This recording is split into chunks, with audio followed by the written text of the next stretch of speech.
எங்கட தைரியத்தையும் எப்பொழுதும் நாங்கள் விடக்கூடாது. வரப்புயர நீர் உயரும், நீர் உயர நெல் உயரும், நெல் உயர குடி உயரும், குடி உயர கோல் உயரும், கோல் உயர கோன் உயர்வான். தலைமையில தண்டக்கூடாது, உப்பு இங்க கொண்டு போக கூடாது.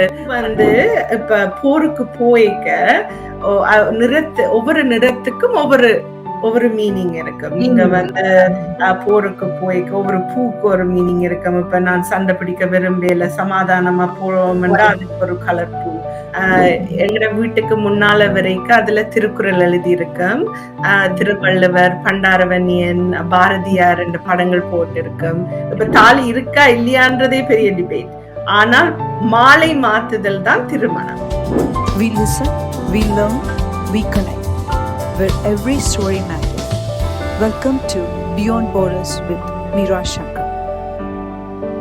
നമസ്കാരം. ബിയോണ്ട് ബോർഡേഴ്സിലേക്ക് എല്ലാവർക്കും സ്വാഗതം.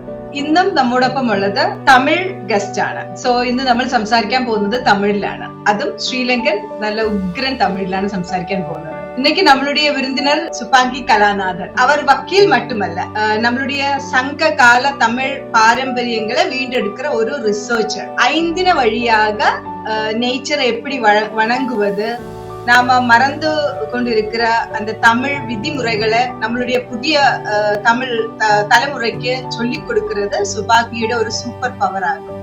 சுபாங்கியை நம்மளோட பியாண்ட் பார்டர்ஸ் ஷோவில சுவாகதம் பண்ணுகிறோம். வணக்கம் சுபாங்கி. வணக்கம். ஃபர்ஸ்ட் எனக்கு தெரிய வேணும், இந்த இப்போத்த ஜெனரேஷன் ஸ்பெஷலி நம்ம ஊர்ல இருந்து இங்க வந்தவங்க எல்லாருமே வெஸ்டர்ன் கல்ச்சர் நல்லதுன்னு சொல்லி அதை தேடி போறவங்க தான் கூட. நீங்கள் எப்படி தமிழ் ஒரு விதிமுறைகளை பத்தியும் சங்க காலம் அந்த சரித்திரத்தை தேடி ஒரு ரிசர்ச்சுக்கு எப்படி போனீங்கன்றது ஒரு கௌதுகமா இருந்தது எனக்கு. அதுதான் என்ன உங்களை இந்த ஷோக்கு கூப்பிட துணிவு கொடுத்தது. அட்வொகேட்டா படிச்சு பயணித்து கொண்டிருக்கிற ஒருவர் இப்படி இந்த மாதிரி ஒரு பழைய கால ஒரு சங்க கால சரித்திரத்தை பத்தி தேடிக்கொண்டிருக்கிறார்கள். நான் உங்களுடைய இன்ஸ்டாகிராம நான் ஃபாலோ பண்ணி அதை நான் பார்த்தேன். நான் நிறைய விஷயங்களை பத்தி நீங்கள் எழுதி இருக்கிறீர்கள். நான் வாசிச்சேன். நான் ரொம்ப சுவாரஸ்யமா இருந்தது. எனக்கு தெரியும் நீங்கள் ஜாஃப்னா பிறப்பிடமாக கொண்டதா இல்ல நீங்க உங்களோட அப்பா அம்மா அங்க பிறப்பிடமாக கொண்டவர்கள், நீங்கள் இங்க பிறந்தவர்கள்? நான் அங்கதான் பிறந்தேன். அப்ப உங்களை பத்தியே சொல்லி ஸ்டார்ட் பண்ணலாம். உங்களோட தமிழ் அழகா இருக்குது.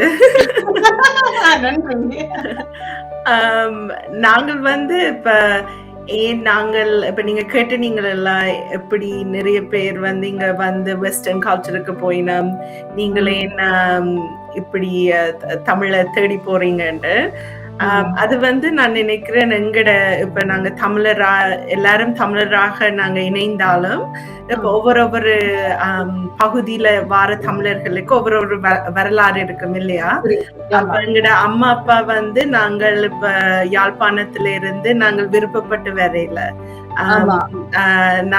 நாங்கள் இங்க அகதிகளாகத்தான் நாங்கள். அப்ப அகதிகளா வரைக்க இங்க கனடால இருக்கிற தமிழர்கள் இங்க வந்த உடனே அவங்க பிள்ளைகள் நிறைய பேர் தமிழை படிக்க வச்சவ.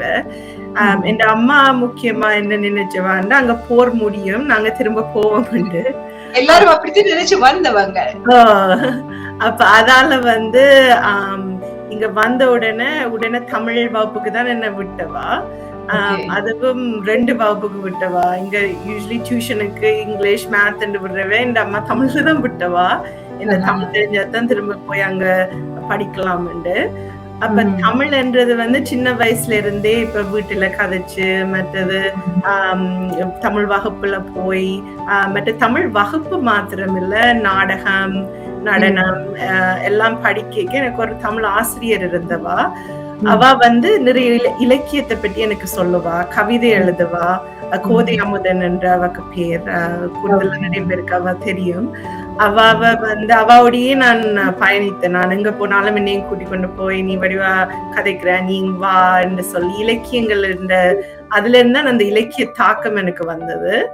அப்ப அதுக்கு பிறகு நானா கொஞ்சம் தேடி அதுல பற்றி படிச்சு பிறகு அது ஒரு பக்கம். மற்ற பக்கம் நான் கனடால வளர்ந்தபடியா நான் அம்மா போட்டு போடணும், ஏன் அது செய்யணும், ஏன் தமிழாக்களுக்கு அம்மா சொல்லுவா இரவுல தலைமையில தண்ட கூடாது, உப்பு இங்க கொண்டு போக கூடாது.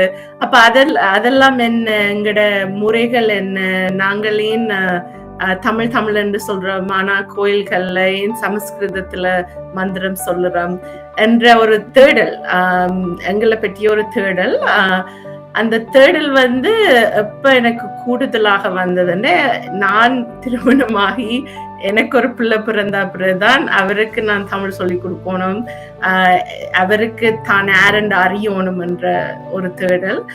அப்ப அதுல இருந்து நான் அப்ப இங்க கனடால எங்களுக்கு 1 வருஷம் இல்லாட்டி 18 மாசம் நீங்க எடுக்கலாம் பிள்ளை பிறந்தால் லீவு. அப்ப நான் அந்த லீவ்ல இருக்கேக்குதான் வத்த பொட்டன்னு தொடங்கினான். அதேன் வத்த பொட்டா என் அம்மா முந்தி என்ன பொட்டு போடணும்னு சொல்லுவா ஸ்கூலுக்கு போய்க்க. ஆனா நான் ஸ்கூலுக்கு சின்ன வயசுல போய்க்க அங்க எனக்கு புலி பண்ணிக்கினோம். அப்ப நான் ஒரு கட்டத்துக்கு அப்புறம் என்ன செய்வேன்டா, அம்மாவோ பொட்டு போட சொல்லுவா, அங்க போனா பொட்டு போட்டா பிரச்சனை போட்டுட்டு இடையில கழட்டிட்டு போவேன். ஆனா அதே பிறகு வளர்ந்தா பிறகு எனக்கு அது எந்த ஒரு ஐடென்டிட்டியா வந்திருக்கு. அப்ப நான் திரும்ப இப்ப நானாவே போட தொடங்குறேன். அப்ப அதாலதான் அந்த ஐடென்டிட்டியை பேஸ் பண்ணி இப்ப நீங்க சொல்லினீர்கள் எப்படி என்றால், உங்களுடைய மகனுடைய பிறப்பு தான் பாரம்பரியத்தில் உங்களுடைய ஆர்வத்தை திரும்ப கொண்டு வந்தது என்றா, அந்த தமிழ் கத்துக்க வேண்டும் என்றும் தமிழுடைய பாரம்பரியத்தை தேட வேண்டும் என்ற அந்த ஆர்வம் கொண்டு வந்தது. அந்த சங்ககால தமிழ் பாரம்பரியத்தின் தாய்மை என்றது ஒரு சூப்பர் பவராகவே பார்க்கப்படுகின்றது. அது எத்தனை பேருக்கு தெரியும் என்றதும், எத்தனை பேர் மறந்து இருக்கிறார்கள் என்றது ஒரு கேள்விக்குறியா இருக்கிறது. அந்த பாரம்பரியத்தை நீங்கள் உங்களுடைய மகனுக்கு அது எப்படி நீங்கள் கத்துக் கொடுக்கிறீர்கள்? என் மகனுக்கு உண்மையா சொல்லணும்னா கஷ்டமா தான் இருக்குது. அவர் இங்கேயே பிறந்து, மற்றது நானும் என் கணவரும் இப்ப எங்கட அம்மா அப்பாவுக்கு ஆங்கிலம் தெரியாது. அப்பவே கட்டாயம் தமிழ்ல தான் கதைப்பினோம். இங்க எங்க 2 பேருக்கும் ஆங்கிலம் தெரியும் என் மகனுக்கு தெரியும். அவருக்கு இப்ப 8 வயசு தான் ஆகுது. என் மகளுக்கு இப்ப 2 வயசு ஆகல. அப்ப அவைக்கு நான் வீட்டுல என்ன செய்யறேன் நான்டா, இப்ப தமிழை நான் திணிக்க விரும்புறேன். என் மகன் அவட்ட வயசுலயே எனக்கு தமிழ் வேணாம்னு தான் இருந்த நான். அப்ப ஆனா இப்ப வீட்டுல இப்ப நாங்க நார்மலா இப்ப எங்க வீட்டுல இப்ப டெக்கரேஷன் கூட இப்ப சில பேர் பெயிண்டிங்ஸ் வச்சிருப்போம். எங்க வீட்டுக்கு முன்னால வரைக்கும் அதுல திருக்குறள் எழுதி இருக்கும், திருவள்ளுவர், பண்டாரவன்யன், பாரதியார் என்ற படங்கள் போட்டு இருக்கும். என் மகன் பேர் பாரதி, என் மகன் பேர் தேன்மொழி. பேரிலேயே தமிழ இன்க்ளூட் பண்ணி இருக்கிறேன். அப்படி சின்ன சின்ன விஷயங்களா இப்ப நாங்க பொங்கல் எங்கட வீட்டுல நாங்க பறை இருக்கிறோம். அப்ப பறை அடித்துதான் பொங்கல் இதண்டி நாங்க மியூசிக் விஜய் பாட்டு போடுவோம். அதுக்கு பிறகு நாங்க பறை அடிப்போம். அதுக்கு பிறகு அப்ப அவைக்கு அந்த எல்லாத்தையும் கலந்து கொஞ்சம் கொஞ்சமா அவைக்கே தெரியாம அதுல ஒரு ஈடுபாடு பிறப்பியாவது அவைக்கு தமிழ் கதைக்கோணும் அவைக்கு அவைக்கு தமிழ் முழுக்க அந்த ஆர்வம் அப்படி கொண்டு வரலாம்னு யோசிக்கிறேன். நல்லது, நன்றி. எனக்கு பேரு ரொம்ப பிடிச்சது, பாரதியும் தேன்மொழியும். நன்றி. இந்த சங்ககால பாரம்பரியத்தில் 5 அதாவது குறிஞ்சி, முல்லை, மருதம், நெய்தல், இந்த மாதிரி பாலை, இந்த 5 நிலங்களையும் பிரகிருதியாக வணங்குவார்கள். இப்படி பிரகிருதின்றது நேச்சர். அது அந்த அறிவு நம்மளுடைய இந்த என்ஆர்ஐ என்று சொல்லுவோம், இங்க பிறந்து வளர்ந்த குழந்தைகளுக்கு அது எப்படி முக்கியம் என்று நீங்க நினைக்கிறீங்க? நான் முதல்ல அந்த திருமணம் ஏன் கொண்டு வந்த நான் என்றால், நான் இந்த ஆராய்ச்சியில இதண்டேக்க நான் யோசிச்சேன் என்னன்னா, இப்ப நான் சங்க இலக்கியங்கள் இப்ப நான் இப்ப நாங்கள் நிறைய பேர் சொல்லுவோம் தமிழ் எத்தனையோ ஆண்டுகள் இருக்குதுன்னு நிறைய பேர் சொல்லுவாங்க. ஆனால் நான் ஒரு சட்டத்தரணி என்றபடியா எனக்கு எவிடன்ஸ் முக்கியம். அப்ப நான் ஓகே, இப்பத்த இளைஞர்களுக்கு தமிழ் இருக்கிற விடயங்கள் அவைக்கு ஏற்றுக்கொள்ளக்கூடிய விடயங்களை நான் சொல்லணும். பட் அவங்க வாழ்க்கையில ஒவ்வொரு நாளும் அவை எக்ஸ்பீரியன்ஸ் பண்ற இதுல நான் சொல்லணும். என்டேக்க திருமணம் என்ற ஒரு டைம்ல தான் அவைக்கு எங்கட கல்ச்சரை பற்றி, எங்கட பண்பாட்டை பற்றி ஒரு இன்ட்ரெஸ்ட் எல்லாருக்கும் வாரது. அவங்க திருமண நேரம். அப்ப நான் யோசிச்சேன், அந்த திருமண நேரம் அப்ப சங்க காலத்துல இப்படி எங்கட திருமணங்கள் நடந்திருக்கு என்ற ஒரு தேடுதல். அதுல அப்ப அத போய் பாக்க ஓகே இப்படி இருந்து இப்படி மாறி மாறி மாறி மாறி போயிருக்குது என்று அறிஞ்ச பிறகு நான் யோசிச்சேன், ஓகே இதை நான் கொண்டு வந்து எங்கட இளைஞர்களுக்கு எப்படி சொல்றது என்று இதண்டைக்க எனக்கு தெரிஞ்ச ஒரு ஆள், இந்த 2 நண்பர்கள் வந்து அவைக்கு திருமணம் நடக்க நீ இந்த திருமணம் செய்யக்கூடாது தமிழ் முறைப்படி என்று கேட்கதான் அந்த தேடல் எண்ணம் வந்தது. அதுக்கு பிறகு செய்த நான் இந்த திருமணத்தின் முக்கிய இதில் வந்து ஒன்று வந்து முழுக்க தமிழ்லயே இருக்கு. தமிழ்லயே என்றைக்க நான் இலக்கியங்களைத்தான் நாங்கள் சொல்லுவோம். அப்ப தொல்காப்பியத்துல இருந்து எடுப்போம், குறுந்தொகையில இருந்து எடுப்போம், திருக்குறள் எடுப்போம், ஔவையார் அப்படி இலக்கியங்கள்ல இருந்தான் எடுப்போம். அடுத்தது என்ன ஒன்று வந்து இயற்கை, நீங்க சொன்ன மாதிரி இயற்கை வழிபாடு. அது இளைஞர்களுக்கு மிகவும் பிடித்திருந்தது. இன்றைக்கு வரைக்கும் நாங்கள் இயற்கையை எப்படி பேணு காக்கிறதுன்றது ஒரு பெரிய என்வாயன்மெண்டல் கிளைமேட் சேஞ்ச் எல்லாம் பெரிய ஒரு டாபிக். ஆனா அந்த காலத்திலேயே எங்கட அரசர் மேரோ வந்து அதை எப்படி பேணி காத்திருக்கணும், சொபிஸ்டிகேட்டட் சிஸ்டம்ஸ், சரியான எப்படி ஒரு தண்ணிய பேணி காக்குறன்றது ஒரு வாழ்க்கை முறையாக இருந்தது அவைக்கு. அதை நான் கொண்டு வரேன். மற்றது முக்கியமானது வந்து இப்ப நாங்கள் வந்து திருமணங்கள் நாங்க நடத்துற திருமணங்கள்ல இப்போ ஒரு தாய் தந்தையோ அல்லாட்டி அவைக்கு முக்கியமான ஒருத்தருக்கோ அவ வந்து விதவையா இருந்தால் அல்லாட்டி அவைக்கு ஒரு 2 பேர் சேர்ந்துதான் செய்யணும் என்று சொல்லுவீங்க. பெண்களுக்கு உரிய உரிமைகள் இருக்காது. அதில் ஒன்றுமே இல்லை, சமத்துவமான திருமணம். அதை வந்து தாய் அவக்கு தகப்பன் இல்லாட்டியும் தாய் வந்து மேடையில நின்று அப்ப ஆண் பெண் சமத்துவமும் நாங்கள் அதுக்குள்ள போடுறோம். அது மூலம்தான் நான் நடத்திக்க அனைவருக்கும் பிடித்த விடயங்கள். இப்போ நீங்கள் இந்த சொல்ற விஷயத்துல கணவர் இறந்து மனைவி இருக்கும் போது மகன் கல்யாணம் வரும்போது அந்த மனைவிக்கு திருமண மண்டபத்துல போய் நிக்கிறதுக்கு உரிமை இல்லை. ஆனால் மனைவி இறந்து கணவன் இருக்கும் போது மகளுடைய கல்யாணம் வரும்போது திருமண மண்டபத்துல போய் நிக்கிறதுக்கு உரிமை இருக்கு. அதைத்தான் நாம உடைக்கிறோம். ஆமாம். அண்ட் ஆனா சில நேரம் இப்ப ஆண்களுக்கு கூட இப்ப நின்று அவைக்கு அந்த கன்னியாதானம் என்ற ஒரு கான்செப்ட் இருக்கிறது, ரைட்? எங்கட திருமணத்துல கன்னியாதானம் இல்லை. இந்த தமிழர் முறையில அது இல்லாதபடியே நாங்க அதை செய்யல. ஆனா அது கூட அந்த மேடையில வரைக்க கூட நீங்க ஒரு தம்பதியாத்தான் வரணும்னு சொல்லுவீங்க. ஆனா அதுல வந்து இப்ப நீங்க உங்களோட அம்மா அப்பா தாண்டி யார் உங்களை வாழ்த்து போயிடும், ரைட்? வேற யாரையோ கூட்டி கொண்டு வந்துதான் செய்யறது. அவ யாருண்டாலும் இருக்கட்டும், உங்களோட அம்மா அப்பா வாழ்த்து வராது.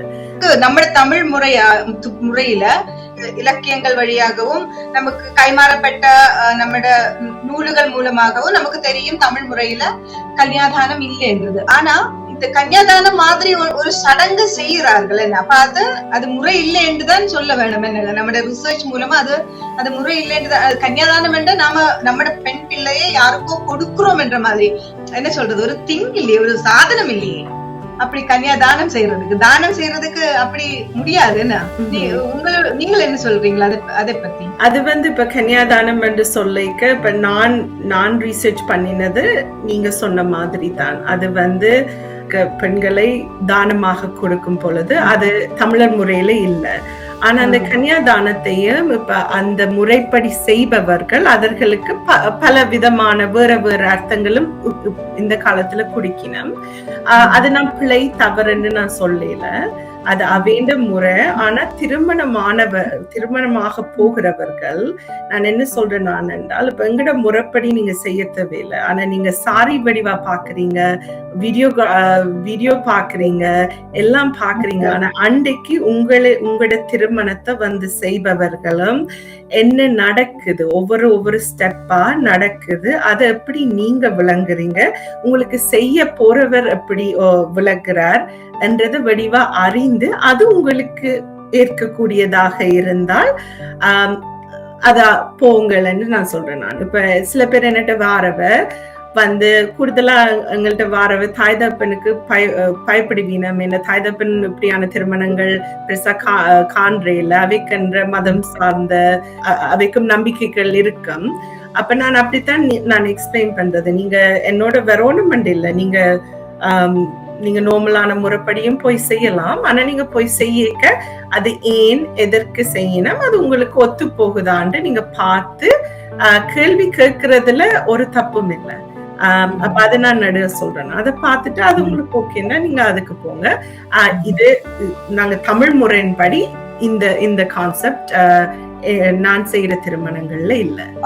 தமிழ் கல்யாணங்கள்ல பறை இசை என்றது கல்யாணங்களுக்கும் நல்ல செய்திகள் நடக்கும் போதும் பறை இசை இருந்ததுன்றது, அது எப்படி அது பின்னி பேர்ந்து அது மரணத்துக்கு மட்டும் மாறிவிட்டது? அது என்ன, எப்படி அது அதோடைய டிரான்ஸ்ஃபர்மேஷன் என்ன மாதிரியாய் வந்தது? அந்த பறை தமிழரின் ஆதி இசைக்கருவி பறை. அது இப்ப முதல் முந்தி மிருகங்கள் வருது, ஏதாவது வருதுன்னா பறை அடிப்பினம், ஒரு இன்ஃபர்மேஷன் கொடுக்கிற மாதிரி. அதுக்கு பிறகு பிறப்புல இருந்து இறப்பு வரைக்கும் பிள்ளை பிறந்தாத செலிப்ரேட் பண்ணிக்கு பறை அடிக்கிறது வேற பீட், திருமணத்துக்கு வேற பீட், மரணத்துக்கு வேற பீட். மற்றது அந்த பறை தமிழருக்கு ஜாதி என்ற இது இல்லை. ஆனா குடிகள் என்று இருந்தது. ஆனா குடிகளும் ஜாதிகளும் ஒன்று கிடையாது. இப்ப இங்க ஒரு டாக்டர் என்ற இது டாக்டர் ஆனா உடனே ஆனா அதோட தான் ஸ்டக்கா இருக்கணும் என்ற கான்செப்ட் இல்லை தமிழருக்கு. ஆனா அந்த குடிகள், அந்த பறை அடித்தவர்களுக்கு நான் கேள்விப்பட்டேன்னா, இப்ப ராஜராஜ சோழன், இப்ப தஞ்சாவூர் கோயில்லையோ ராஜராஜ சோழன் அவைக்கெல்லாம் சில இதில் எழுத்துக்கள் இருக்குது. அவைக்கு எவ்வளவு பரிசுகள் கொடுத்து அவை எவ்வளவு பெரிய ஒரு தகுதியில இருந்தது என்று. பிறகு காலப்போக்குல ஒவ்வொரு அரசர்கள் மாறிக்க, ஒவ்வொரு சிந்தனைகள் மாறிக்க, அதுக்குள்ள ஒவ்வொரு ஜாதி அது இதண்டு வரைக்க எங்கள் தமிழர்களுக்கு ஒரு மிகப்பெரிய இசை அடையாளமாக இருந்த ஒரு மக்களையும் அவர்களின் இசையையும் நாங்கள் அப்படியே பறிக்கப்பட்டு அவர்களை அந்த செத்த வீட்டுக்கு மாத்திரம்தான், மற்றது அவைண்ட சமுதாயத்துல அவைக்கு இருக்கிற பலங்களை எல்லாம் எடுத்து விட்டு இன்றைக்கு இந்த நிலைமையில இருக்கிறோம். அப்ப அதுதான் தமிழ்நாட்டுல மட்டுமில்ல உலகம் முழுக்க இந்த பறையை மறுபடியும் ஒரு முயற்சி எடுபட்டிருக்கிறோம். இதை எடுத்து உலகம் முழுக்க நாங்க திரும்ப இந்த பறையை கொண்டு வரணும். அப்ப எனக்கு திருமணங்கள்ல திரும்ப அதை கொண்டு வரணும். அப்ப எந்த திருமணங்கள்ல நான் ஆஃபர் பண்றேன், நான் முதல் ஒரு நிமிஷமாவது அந்த பறை மியூசிக் போட்டுட்டு தொடங்குவேன். அல்லாட்டி நான் அந்த பறை இங்க கனடால எல்லாம் தமிழ் ஆர்டிஸ்ட் இருக்கணும், பறை படிப்பிக்கிற ஆக்கள் கொஞ்சம் பேர் இருக்கணும். அது பெண்கள் ரஷ்யாக்காண்டு நல்ல அழகாக செய்யறாங்க. அவ குரூப்பை கூப்பிட்டு அவ பறை அடித்து அந்த நிகழ்ச்சியை தொடங்கின திருமணங்கள் எல்லாம் இருக்குது, நான் செய்த திருமணங்கள். அப்படி அதை திரும்ப கொண்டு வர்ற ஒரு முயற்சியில தான் நான் இது இதே மாதிரி ஒரு விதிமுறைதான் சிலம்பு கழி நோம்புன்னு சொல்லி. அதை பத்தி நான் கேட்டதே இல்லை. நான் இப்ப இது ரிசர்ச் பண்ணும்போதுதான் அது வந்தது. நான் அப்ப அதை பத்தி ரிசர்ச் பண்ணினேன். நான் ரொம்ப சுவாரஸ்யமா இருந்தது, ரொம்ப அதிர்ச்சியா இருந்தது எனக்கு, இப்படி எல்லாம் இருக்கா என்றது. அதை பத்தி நான் வாசிக்கும் போது நீங்க அதை கொஞ்சம் எக்ஸ்பிளைன் பண்ணுங்களா? அது என்ன வேண்டும், அது ஒரு பெண்ணின் பலத்துக்கு அது உதாரணமா இருக்குன்னு சொல்றது, அது எப்படி என்றதும் அதை பத்தி கொஞ்சம் சொல்லுங்க. சோ நாங்க பேபி ஷவர் இப்ப செலிப்ரேட் பண்றோம், அதுவும் ஹெல்தி என்று இப்ப செலிப்ரேட் பண்ணினோம். எல்லாரும் மஞ்சள் பூசி அதை ஹெல்தி என்று.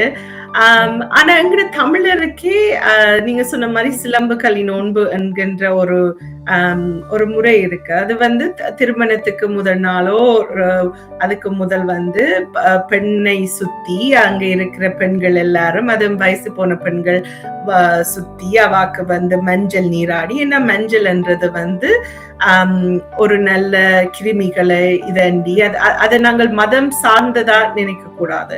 அதுல நிறைய பெனிஃபிட்ஸ் இருக்குது மஞ்சள். அப்ப மஞ்சள் வந்து அந்த காலத்துல அவ மஞ்சள் பூசி அவ குளிப்பாட்டி அவாக்கு பாட்டு பாடி அவாக்கு நாங்க மேரேஜ் அட்வைஸ் என்று சொல்லுவோம் தானே. அப்ப அந்த காலத்துல இதண்டி மற்றது அந்த காலத்துல வந்து சிலம்பு வந்து 2 விதமா இருக்குது.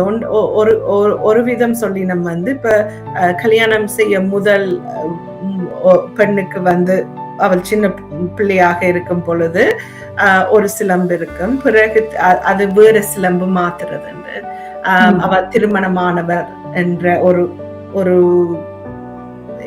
ஒரு குறிப்பு மாதிரி. சில பேர் சொல்லினோம் இல்ல அது வந்து அதை கலட்டி அவ ஒரு பெண்ணாக ஆகிவிட்டான்றத குறிக்கிறது. இப்ப கண்ணகி வந்து நாங்க சிலம்பு கண்ணகி, சோ ஒவ்வொரு சிலம்புக்கும் ஒவ்வொரு அர்த்தம் இருந்திருக்கலாம்.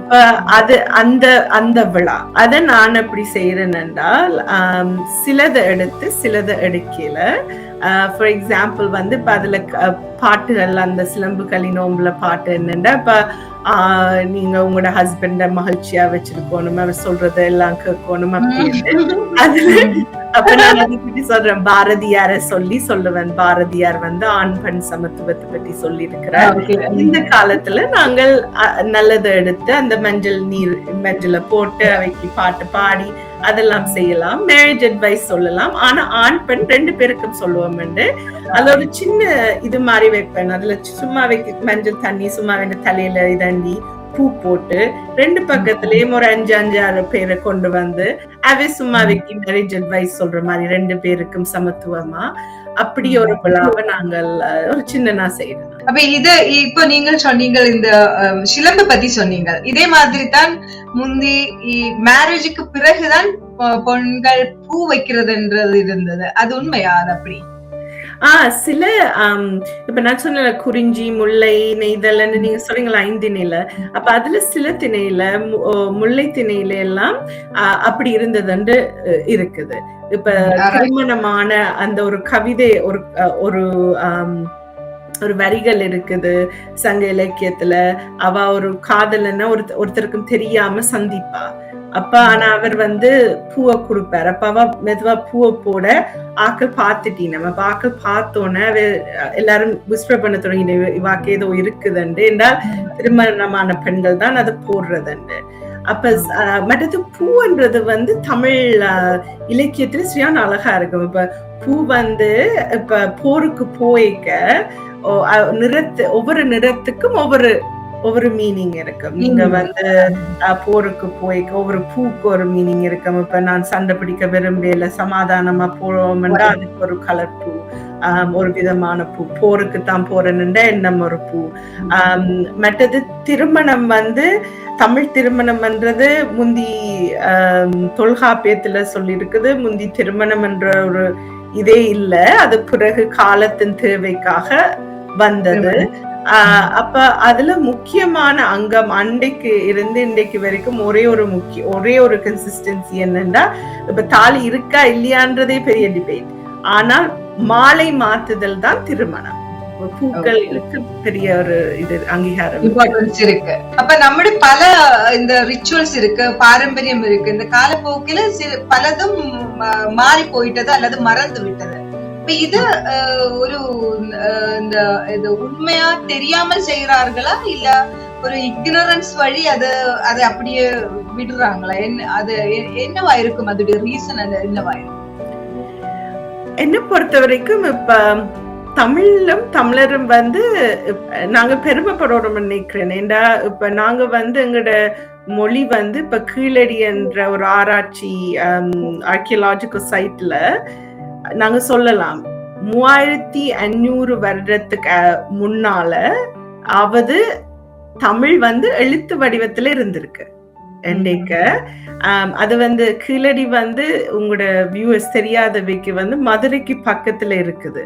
அதுல வந்து தமிழர் எப்படி அந்த காலத்துல வாழ்ந்தார்கள், எப்படி எழுத்திருந்தது, எப்படி பெண்கள் எழுதியிருக்கணும்,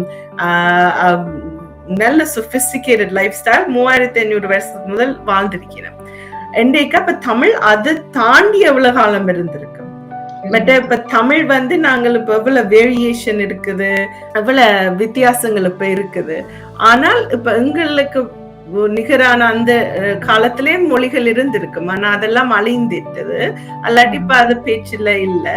ஆனா தமிழ் உலகாலம் வரைக்கும் அந்த மாற்றங்கள்ன்றது தவிர்க்க முடியாதது. அதுல வந்து இப்ப மதம் சார்ந்த மாற்றங்கள் இருந்திருக்குது, அரசியல் சார்ந்த மாற்றங்கள் இருந்திருக்கிறது.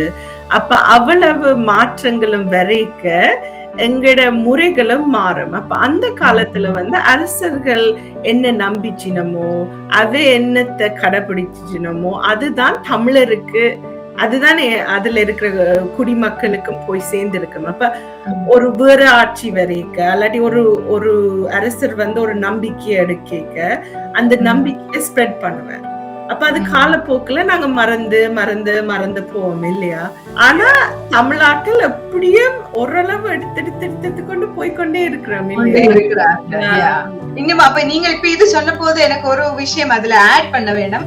தமிழ் லாங்குவேஜ் கோடஸ் என்று சொல்லிட்டு ஒரு டெம்பிள் இந்தியாவில் தாய் கோயிலோ நான் படிச்சு நான் வந்து இப்ப தமிழ்நாடு மற்ற கேரளா, எங்கட சவுத் இந்தியா, ஸ்ரீலங்கால இப்ப நாங்க பார்த்தோம்னா இப்ப தெய்வங்கள்ல கூட அம்மன் தெய்வம் கூடவா இருக்கு. இப்ப எல்லா தெய்வங்களும் பார்க்க எத்தனையோ விதமான அம்மன் தெய்வங்கள் இருக்கு.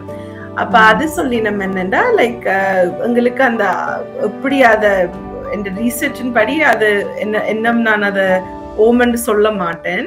ஆனா என்ன அந்த இன்ஃபர்மேஷன் கண்டுபிடிக்கல. ஆனா தாய்வழி சமூகத்துல எங்களுக்கு வந்து தாய்வழி சமூகம் கான்செப்ட் எங்களுக்கு இருந்திருக்கு என்றதான் அந்த நிறைய வேற ஸ்காலர் சொல்லினா நான் அந்த தேடல்ல என்ன இருக்கிறேன். ஆனா அவ சொல்லின இவ்வளவு தூரம் அம்மன் வழிபாடு, ஒரு பெண் வழிபாடு வந்து எங்களுக்கு இருக்கு, தமிழுக்கு தான் கூடுதலாக இருக்கு. அதோட தான் கூட இருக்குது, ரைட்?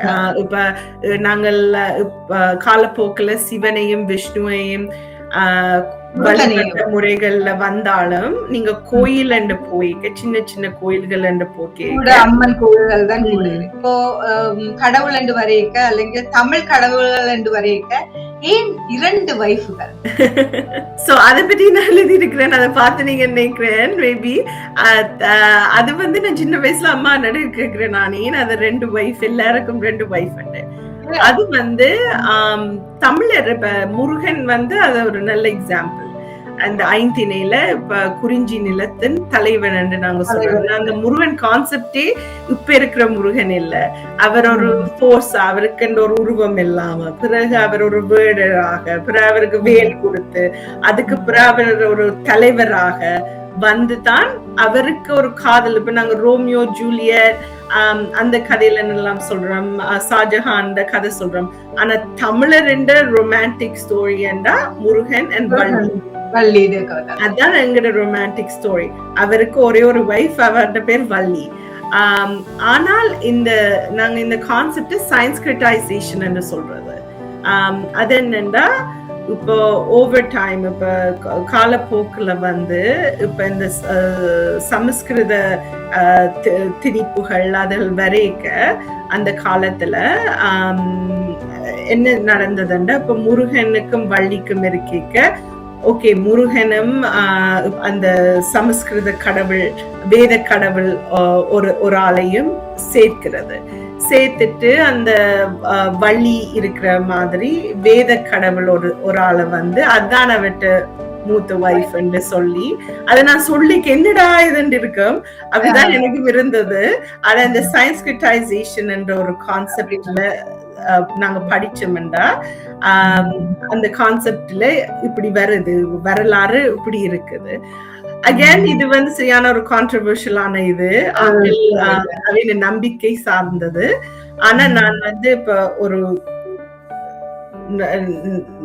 அந்த வரலாறு சம்பந்தமா நாங்க இதண்டிக்க அந்த வழியில தான் வந்து. சவுத் இந்தியால வந்து நாம கூடுதலாக கார்த்திகை தீபம் தான் கூட நாம செலிப்ரேட் பண்ணிக்கிட்டு இருந்தது.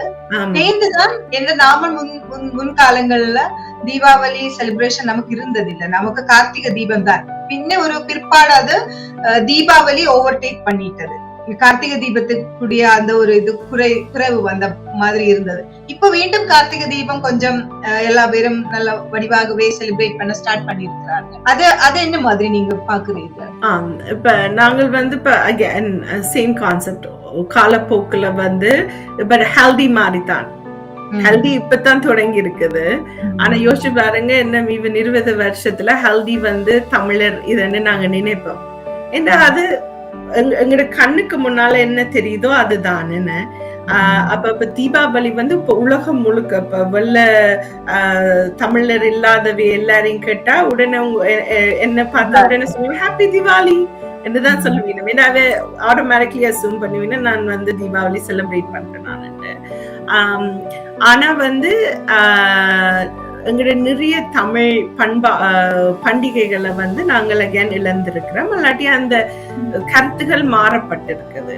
அப்ப கார்த்திகை தீபம் வந்து நாங்க விளக்கீடு, நாங்க வந்து தமிழர் வந்து நாங்கள் அந்த ஒவ்வொரு சீசனுக்கு ஒவ்வொரு கொண்டாட்டம் இருக்குது எங்களுக்கு. அதுக்கு பிறகு அந்த சீசன் மாற்றத்தை நாங்க கொண்டாடுறத நாங்கள் பிறகு அத ஒரு நம்பிக்கை கொடுத்து, அதுக்கு பிறகு ஒரு மதத்தை கொடுத்து, அதுக்கு பிறகு ஒரு கடவுள் என்ற கதையை கொடுத்து அப்படியே போயிட்டுது. அப்ப வந்து ஆனா கார்த்திகை தீபம் வந்து அகேன் அந்த சீசனல் சேஞ்ச காட்டுது. மற்றது அந்த நேரம் வந்து நாங்க தமிழர் வந்து இப்ப கடல் சார்ந்த தொழில்கள் செய்யிக்க, மற்ற கடல் சார்ந்த இப்ப நாங்கள் வந்து ஓன்லி எங்களுக்கு உணவுகள் கொண்டு வந்து மீன் பிடித்து அது மாத்திரம் இல்ல, தமிழர் வந்து இப்ப சவுத் ஈஸ்ட் ஏசியா முழுக்க போய் அதுல விற்பனைகள் செய்து அது ஒரு பெரிய ராஜ்யமா இருந்தது தமிழருக்கு. அப்ப அப்படி போயிட்டு திரும்ப வரைக்க அந்த அவர்களை வரவேற்க அவர்களின் குடும்பம் வந்து அந்த விளக்குகளை ஏத்தி அது வந்து அந்த சீசன் மாறிக்க அத வந்து சேரணும் என்று விளக்கு வைக்கிறதும் ஒரு. ஆனா என்ன கஷ்டம்னா சிலது வந்து இப்ப கார்த்திகை தீபம் வந்து இது வந்து நான் ஒவ்வொரு சின்ன இதெல்லாம் எடுத்து இப்படித்தான் இருக்கும் போல என்று நினைக்கிறேன். ஆனா இதில் கண்டுபிடிக்கிறது சரியான கஷ்டம். ஏன் எதற்கு என்ற காலப்போக்கில் ஒன்று மாற அதுக்கு ஏற்ற மாதிரிதான் எழுத்துக்களும் மாறும்.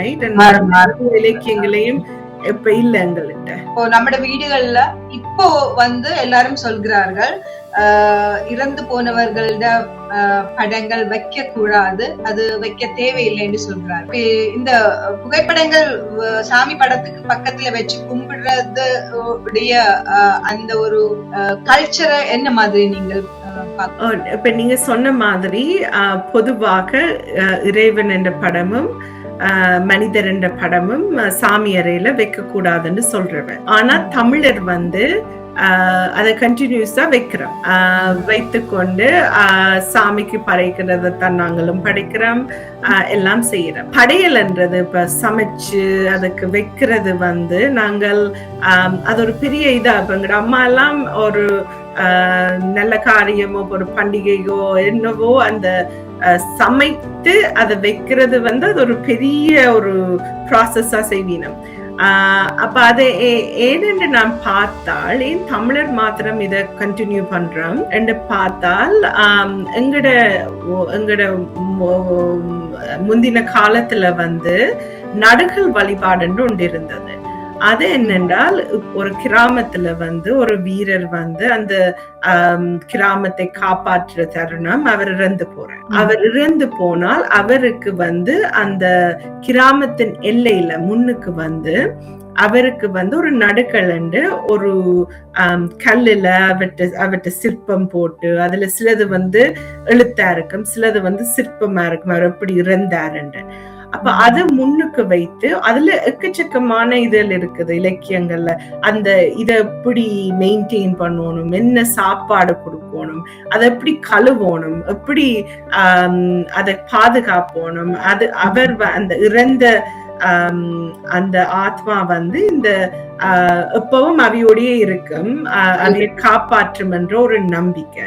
அப்ப தமிழருக்கு வழிபாடுன்றது எங்களோட முன்னோர் வழிபாடுதான், மிக இயற்கை வழிபாடு மற்றும் முன்னோர் வழிபாடு. இது ரெண்டும் மிக முக்கியமா இருந்தது. அதான் காலப்போக்குல அப்புறம் நாங்க எங்கட தாய் தகப்பன் பாட்டி அவர்களையும் நாங்க அந்த வழிபடுற முறை அப்படியே எங்களுக்கே அறியாம அதே கொண்டு வந்திருக்கிறோம்ன்றது என்ற நம்பிக்கை. இப்படி ஒவ்வொன்றும் இப்படி காலப்போக்கில மாறிக்கொண்டே போகுது. திருப்பி எடுக்கிறதுக்கு அடுத்த ஒரு ஜெனரேஷன் அதுக்கு முயற்சி பண்றார்கள். ஏனென்றா நம்மளோட ரிச்சுவல்ஸ் எல்லாம் திருப்பி கொண்டு வர வேண்டும் என்று ஆசைப்படுகிறார்கள். சோ உங்களுக்கு ஒரு சங்ககால தமிழ் இலக்கியத்தில் இருந்து ஒரு சொல் ஏதாவது ஒன்று சொல்ல வேண்டும் என்றால், இது பதிவு செய்து விடலாம் என்றால் அது எதுவாயிருக்கும்? சங்ககால இலக்கியத்திலிருந்து எங்கட இசையையும் எங்கட தைரியத்தையும் எப்பொழுதும் நாங்கள் விடக்கூடாது. எங்கட இசை என்று நான் சொல்றது, தமிழர் கலைஞர் கலையில நல்ல ஈடுபாடு. அந்த கலை மூலம்தான் எங்கட கதைகளையும் எங்கட உணர்வையும் எங்கட ஒற்றுமையையும் நாங்க எத்தனையோ வருடங்கள் அத வச்சிருக்கிறோம். அப்ப நான் சின்சியரா பிலீவ் பண்றேன், எங்கட கலை மூலம் நாங்கள் தமிழை அப்படியே கொண்டு போகலாம் என்று. மற்றது எங்கட தைரியம், பெண்கள் என்ற தைரியம், எப்படி பெண்கள் தைரியமா இருக்கணும். இப்ப நாங்கள் நிறைய இப்ப ஔவையார் என்ற பாடல்கள் எல்லாம் பாக்க, இப்ப ஔவையார் என்று நாங்க சொல்றது நாங்க நினைக்கிறோம் ஒரே ஒரு பெண் தான் இருந்தவாண்டு. அப்படி இல்லை, ஔவையார் என்று அது ஒரு பட்டம். அப்ப வேற வேற காலத்துல வேற வேற ஔவையார் இருந்திருக்கணும் எங்கிற காலத்துல. அப்ப நிறைய பெண்கள் என்ற பெயர்கள் மேபி எங்களுக்கு வந்திருக்காது. ஆனா அந்த ஒவ்வொரு இதுல எங்களுக்கு தெரியுது, ஓகே பெண்கள் நல்ல தைரியமாகத்தான் இருந்திருக்கிறார்கள் என்று தெரியுது. அப்ப அந்த தைரியத்தையும் எங்களோட கலைகளையும் விடாட்டி ஓகே, நன்றி.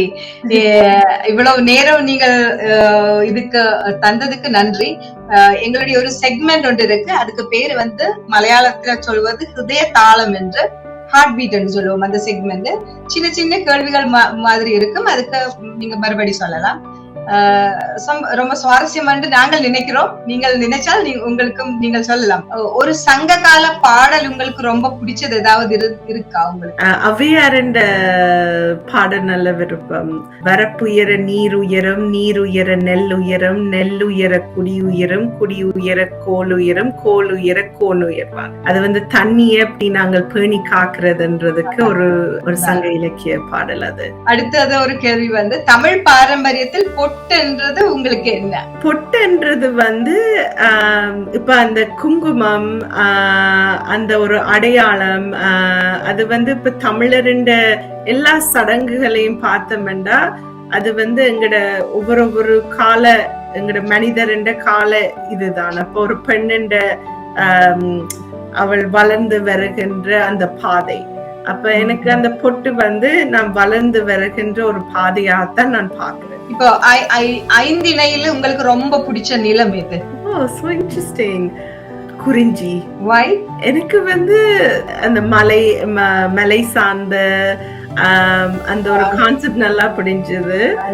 எனக்கு முருகன், அந்த முருகன் எவல்யூஷன் நல்லா விரும்பும். திருக்குறள்ல இன்ட்ரெஸ்ட் இருக்கா? இருக்கு இருக்கு. திருக்குறள் உங்களுக்கு ரொம்ப ஒரு ஏதாவது ஒரு வழி சொல்ல, ஒரு வரி, ஏதாவது ஒரு குறள் தெரியுமா? அன்பும் மரணம் உடைத்தாயின் இல்வாழ்க்கை பண்பும் பயணம். அதான் எங்க வீட்டுக்கு முன்னாலேயே வச்சிருக்கேன். வீட்டுக்குள்ள அதான் பாலிசி. என் பிள்ளைகளுக்கோ என் ஹஸ்பண்டுக்கோ எங்கட அம்மா அப்பா எல்லாருக்கும் எங்களுக்கு அன்பும் அறனும் எப்பவும் எங்கட வாழ்க்கையில இருக்கணும். அதை நாங்க குடும்பமாம் அதை ஃபாலோ பண்ணணும்ன்றது. அப்ப அது எங்க வீட்டுக்கு முன்னாலே இருக்குது. இந்த ஒரு பாரம்பரியம் உங்களுடைய மகன் கண்டிப்பா தெரிந்திருக்க வேணும் என்று நீங்கள் நினைக்கிற விஷயம் என்றால் அது என்னவாயிரும்? விருந்தோம்பல். விருந்தோம்பல். அம்மா அழகா செய்வா. யாருண்டாலும் வருவினம், என்ன டைம் இருந்தாலும் வந்து கொண்டே இருப்பினம்ங்கிற வீட்டை. அம்மா சாப்பாடு எப்பவும் இருக்கும். அவ வந்து எங்கட வீடு வந்து என்ன பிரச்சனை இருந்தாலும் எங்கட விட்டு தான் வருவினம் வினம். அப்ப அவ ஆக்கள் வரைக்கும் அத வடிவா அவைய பார்த்து அனுப்புவா. அத மாதிரி நான் என் மகனுக்கு சொல்றது, இப்ப நாங்கள் எங்கட வீட்டை ஆக்கள் வரைக்கும் அவைய நாங்கள் வடிவா கவனிக்கணும். இந்த தமிழ் கல்ச்சர்ல வந்து மிஸ் அண்டர்ஸ்டுட் பண்ணப்பட்ட ஒரு காரியம் என்றால் அது என்னவாயிருக்கு? தமிழ் எழுத்துக்களை பற்றி. தமிழ் மொழி வந்து சரியான கடினமான மொழி என்று என்ற ஒரு தமிழ் ஆசிரியர் ஒருக்கா சொன்னார். ஆங்கிலம் படிக்கிறதுக்கு 5 வருடங்களாக வேணுமாம். ஆனா தமிழ் நீங்க ஒழுங்கா படிச்சா 2 வருடம் காணுமெண்டு. and அதை பார்க்க கணக்கு எழுத்துக்களா இருக்கும், பார்க்க ஏதோ கஷ்டமா இருக்கும். ஆனா அதுக்கு ஒரு நல்ல பேட்டர்ன் இருக்குது. அந்த பேட்டர்னை நீங்க இருந்தீங்கன்னா பட் கூடுதலா நீங்க எப்படி அதை வாசிக்கிறீங்களோ, எப்படி அதை ப்ரொனவுன்ஸ் பண்றீங்களோ, அதே மாதிரிதான் இந்த சவுண்ட் எப்படி இருக்கோ அதே மாதிரிதான் ப்ரொனவுன்சியேஷனும் வரும். இங்கிலீஷ் எல்லாம் சரியான கஷ்டம், அப்படி வராது, சரியான ரூல்ஸ் இருக்குது. அப்ப தமிழ் கடினம் என்று நாங்க நினைக்க கூடாதுன்றது இவ்வளவு லெட்டர்ஸ் இருக்குது, இவ்வளவு இது இருக்கு, என்னால படிக்கல, இது டூ காம்ப்ளிகேட்டட். அந்த ஃபார்முலா தெரிஞ்சா சோ ஈஸி. நான் நினைக்கிறேன் இந்த ஒரு சங்க காலத்தை பத்தியும் தமிழை பத்தியும் நீங்கள் ரிசர்ச் பண்ணி இதுக்குள்ள ஆர்வம் இருக்கிறது உங்களுடைய ஒரு சூப்பர் பவர் என்று நான் நினைக்கிறேன். நான் அதை பத்தி ஒன்று டிஸ்கிரைப் பண்ண வேண்டும் என்றால் நீங்கள் என்ன சொல்லுவீர்கள்? ஒரு வாக்கு சொல்ல வேண்டியீர்கள், என்ன சொல்லுவீர்கள்? முயற்சி. அது நாங்கள் குடும்பத்துல நாங்க இருக்க, அது பெண்களாக இருக்க சரியான கஷ்டம். நாங்க எவ்வளவுதான் சப்போர்ட்டிவ் ஹஸ்பண்ட் இருந்தாலும், எவ்வளவுதான் எனக்கெல்லாம் இந்த அம்மா அப்பா எல்லாம் நல்ல ஹெல்ப், ஆனா என்றாலும் கஷ்டம். வேலை செய்து கொண்டு பிள்ளைகளை பார்த்து கொண்டு அவைக்கு நல்ல டைம் கொடுத்து, வேலைக்கு டைம் கொடுத்து, இதுவும் சைட்ல செய்து மற்ற பொறுப்புகளும் பாக்குறதுக்கு அது சில நேரம் இப்ப கிவ் அப் பண்ணணும் மாதிரி தான் இருக்கும். ஆனா அதே நேரம் அது ஒரு நாங்க ஆசையா செய்ய இல்ல, அந்த முயற்சி போடணும் என்ற ஒரு இது இருந்தால் ஐ திங்க் முயற்சி தான் எல்லாத்துக்கும். சோ முயற்சி. அப்ப ஐ திங்க் அதான் நான் இப்ப சின்ன வயசுல இருந்து நான் எப்பவும் சொல்றேன், நான் வந்து பெரிய ஸ்மார்ட்னு சொல்லலாம். அது லைக் நான் மேத்ல சயின்ஸ்ல எல்லாம் ஸ்மார்ட்டே இல்ல, சரியான லோ மார்க்ஸ் தான் எடுப்பேன். ஆனா சிலது எனக்கு நல்லா ஓடும். அது என் தொழிலுக்கு ஓகேயா வந்துட்டது. பட் அது எனக்கு தெரியாட்டி நான் நினைச்சு கொண்டு இருக்கலாம். அந்த முயற்சி போட்டு நான் எனக்கு எது வருமோ அதுல முயற்சி போட்டேன். நமக்கு இருக்கிற ஹிடன் டேலண்ட வெளியில எடுத்து செய்யறதுதான் நல்லமென்று நான் நினைக்கிறேன். அதுதான் உங்களோட ஹிடன் டேலண்டா இருந்தது, அதை சூப்பர் பவர் ஆக்கி மாத்திட்டீங்க. வக்கீல் வேலையா இல்ல லிட்ரேச்சர் இந்த மாதிரி ரிசர்ச்சா வேணும்னு கேட்டால் எதை நீங்க உங்களுக்கு ரொம்ப பிடிக்கும்? சரியான கஷ்டமான கேள்வி. அதான் நான் இப்ப எனக்கு கேட்டுக்கொண்டிருக்கிறேன். டைம் இல்லாதபடியா எது கூட ஐ மீன் காசு முக்கியம் ஒரு குடும்பத்துக்கு ரன் பண்ண. தமிழ் லிட்டரேச்சர் அதுல காசு நீங்க நினைச்சால் அது ஒரு பிரச்சனை. ஆக்சுவலி என்ன இப்ப வந்து நாங்க தமிழுக்கு செய்ய நாங்க எல்லாம் ஃப்ரீயா செய்யணும்னு யோசிக்கிறோம். ஆனா அதே நீங்க ஒரு பிசினஸா அத ஒரு இதா கொண்டு வர முடியும் என்றால் அது கூட ஒரு நல்ல விடயம் தான். என்ன நீங்க அதுக்கு ஃபுல் டைம் கொடுக்கலாம். சோ இப்போதைக்கு எனக்கு ரெண்டும் விருப்பம். எனக்கு எது விருப்பம் என்று தெரியல. ஆனா என்ன சுத்தி இருக்கிற எல்லாரும் சொல்லிடும் எனக்கு இந்த தமிழ் இதுதான் விருப்பம் என்று கூட. அதான் எனக்கு சந்தோஷம் தாரது. ஆனா சட்டத்துல வந்து என்னன்னா நீங்க அது வந்து எல்லாத்துக்கும் நிறைய இதுக்கு பாவிக்கலாம். நான் இப்ப சட்டத்தரணியா இருக்கிறேன். நான் இப்ப உங்களோட கதைக்கு முதல் நான் ஒரு யூனிவர்சிட்டியில ப்ரொஃபஸராகவும் இருக்கிறேன், பார்ட் டைம் ப்ரொஃபஸர். அப்ப சட்டம் படிப்பிக்கிறேன். அப்ப அது அந்த படிப்பிக்கிறதுலயும் அதை யூஸ் பண்ணலாம். இப்ப இந்த ரீசர்ச்சுக்கும் இந்த சட்டம் தான் நிறைய ஹெல்ப் பண்ணினேன். இந்த ரீசர்ச் பேப்பர்ஸ் இப்ப நான் ஆர்டிகல்ஸ் எழுதிக்க ஆக்களுக்கு ஏன் பிடிக்குதுன்னு நான் நிறைய எவிடன்ஸ் பார்த்து அதுல ஓகேன்னா தான் போடுவேன். அது இந்த சட்டத்தின் நான் அந்த சட்ட படிப்பு தான் எனக்கு அது உதவினது. அதுக்கு நான் நன்றியா இருக்கணும். ஒரு 10 வருஷத்துக்கு பிறகு நீங்கள் சுப்பாங்கி கலாநாதனை பார்க்கும்போது எப்படி நீங்கள் பாக்குறீங்க? 10 வருஷத்துக்கு பிறகு நினைக்கிறேன் நான் கொஞ்சம் கூட நித்திர கொள்வேன் நித்திர கொள்ள விடுறா இல்ல. அப்ப தேன்மொழி ஒரு 10-12 வயசு ஆயிடும். அப்போ இருக்கலாம். ஆனா என் ஹோப் வந்து ஆனா நான் கட்டாயம் இப்ப தமிழ் இந்த ரீசர்ச் வந்து நான் கூட அது சீரியஸா எடுத்து எனக்கு ஒரு புத்தகம் எழுதணும்னு விருப்பம். ஆனா ஒரே ஒரு புத்தகம் தான் எழுதணும்.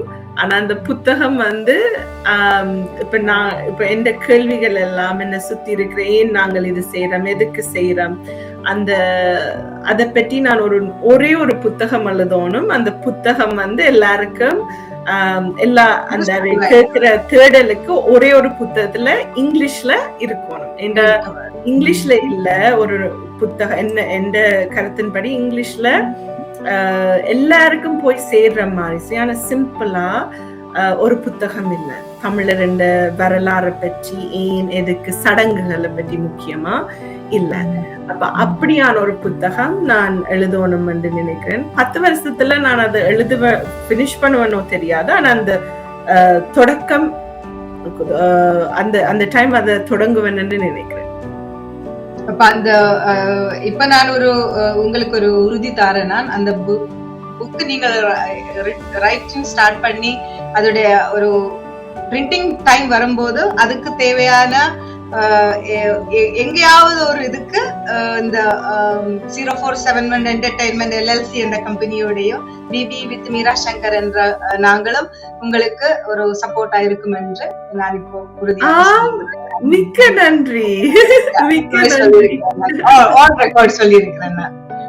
ஆனா உண்மையா நான் ஒன்று சொல்லணும். லைக் நான் இப்ப சொன்னா டயர்ட் அண்ட் ஐ திங்க் அந்த நேர்களுக்கு நாங்க சில நேரம் இப்ப நான் இப்ப கொஞ்ச நாளா அதை நான் யோசிக்கிறேன். இப்ப நான் இப்ப கொஞ்ச நாளைக்கு முதலும் ஒரு ஸ்டூடெண்ட் இதுக்கு நேர போய் கதைச்சு அப்ப நான் லோயர், நான் ப்ரொஃபஸர், நான் இதுவும் செய்யறேன், பிள்ளையும் செய்யறேன் என்று நினைக்க எல்லாரும் நினைப்பினம் நான் இன்னும் எல்லாம் சக்சஸ்ஃபுல்லா செய்யறேன்னு. ஆனா உண்மையா சரியான டயர்டா இருக்குது. அப்ப நான் நிறைய நேரம் யோசிக்கிறேன், நான் இதை விடுவோமா அதை விடுவோமா, பிள்ளைகளோட என்ன கூட ஸ்பெண்ட் பண்ணணும், அந்த கில்ட் இருக்குல்ல அது ஃபுல்லா இருக்கு. அப்ப இந்த வீக் எனக்கு கொஞ்சம் சரியான கஷ்டமா இருந்தது. அப்ப உங்களோட இப்ப கதை கேட்க எனக்கு திரும்ப ஓகே நான் இது கொஞ்சம் சீரியஸா திரும்ப எடுக்கணும் அது ஒரு சைன் வந்த மாதிரி இருக்குது. So thank you. ரொம்ப நன்றி சுபாங்கி. உங்களுடைய இந்த சங்ககால தமிழ் கல்ச்சர் வெறும் ஒரு ரிச்சுவல் என்றது இல்ல, அதையும் தாண்டி நம்முடைய தமிழ் வேறுகளுடைய ஸ்ட்ரென்த் என்று புரிய வச்சீர்கள். நீங்கள் வள்ளுவர் சொல்லிய மாதிரி, நான் இப்ப கொஞ்ச நேரத்துல சொன்ன மாதிரி தான் உண்மையான நாலேஜ் என்றது நம்மளை எப்போதும் வழி நடத்துகின்ற ஒரு விளக்காக இருக்கும். அதே மாதிரி தான் இப்பொழுதைய ஜெனரேஷன் குழந்தைகளுக்கு இந்த வேறுகளை சொல்லிக் கொடுக்கும் போதுதான் அவர் உண்மையான ஸ்ட்ரென்த் கிடைக்கும் என்று நாம நம்புகிறோம். நம்மளுடைய இந்த உரையாடல், இந்த இன்டர்வியூ பல இதயங்களை இணைக்கும் என்று நம்புகிறேன் நான். கனெக்டிங் ஹர்ட்ஸ் சேஞ்சிங் லைஃப்ஸ் என்று தானே சொல்கிறது. வரும் தலைமுறைக்கு ஒரு பெரிய வழிகாட்டியாக உங்களுடைய இந்த ரிசர்ச் தொடரட்டும் என்று வாழ்த்துகிறோம். ரொம்ப நன்றி. உங்களுடைய நேரத்துக்கு நன்றி.